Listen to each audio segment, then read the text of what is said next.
All right, we're looking at question number 6 on the 022 practice test.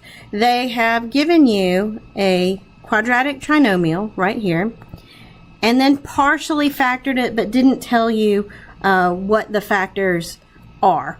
Okay, typically, if you were going to factor this, the first thing to do is what you can see that they did in fact do for you, and that is factor out a greatest common factor of 3. So if I had 18x squared minus 3x minus 36 and factored a 3 out of that, essentially I'm dividing every one of those factors by 3. So 6x squared minus x minus 12. Okay?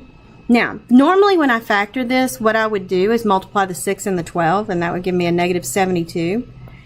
And I would try to figure out what factors of negative 72 would give me a negative 1. And so I would literally just go, okay, starting with 1, and I just go through 1 times 72. No way that those would subtract to give me a 1 or a negative 1. 2 times 36, they're still too far apart. 3 times, and I want you to notice, when I've got 2 times 36, 36 is 3 times 12. If I want the 3 out, then the 2 and the 12 have to stay there. So that's 3 times 24. 4 times, and again, you can do the same thing with here. 3 times 4 times 6 is, because 24 is 4 times 6. Now, if I want the 4 out, I just have to multiply the 3 and 6. So that's 4 times 18. So you can use your previous factors to figure out the next factors without constantly having to consult your calculator. 5 times 5 won't work. If 5 won't work, you don't have to try 10, 15, 20, any multiple of 5. All right, 6 times, again, notice that I have a 6 here, so it's going to be 6 times 12. Still, none of these are close enough yet so that I can see that there's a factor of 1, but I'm going to keep going. 7 won't go into 72. 8 times, and let me go back here, 4 times 18 is 4 times 2 times 9, correct? Because 2 times 9 is the same as 18.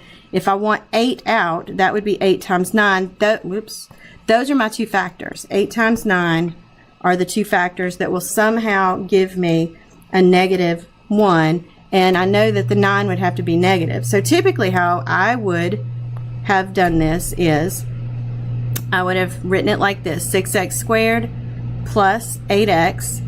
So all I'm doing is minus 9x.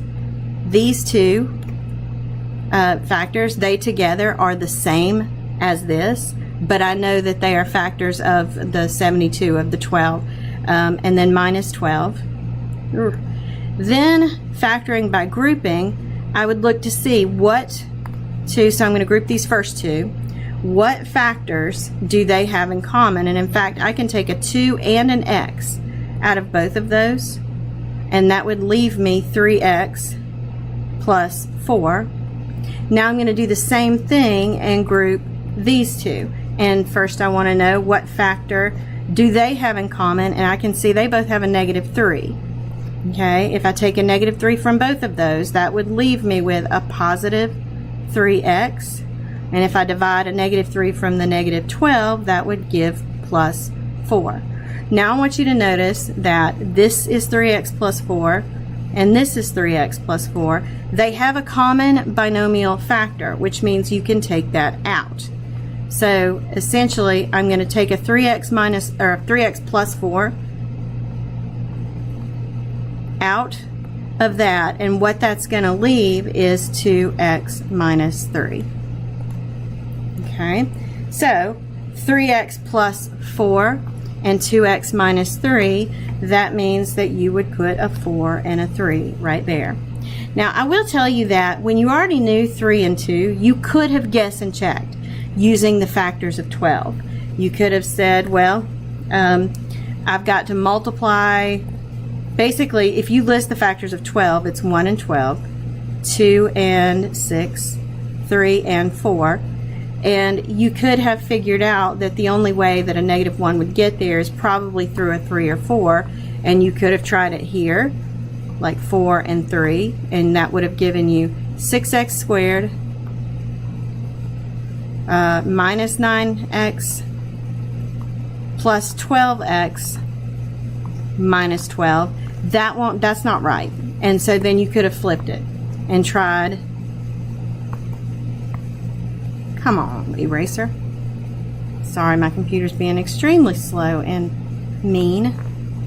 So you could have flipped it and tried a different one. But in any event, whichever way you did that, the answers are 4 and 3.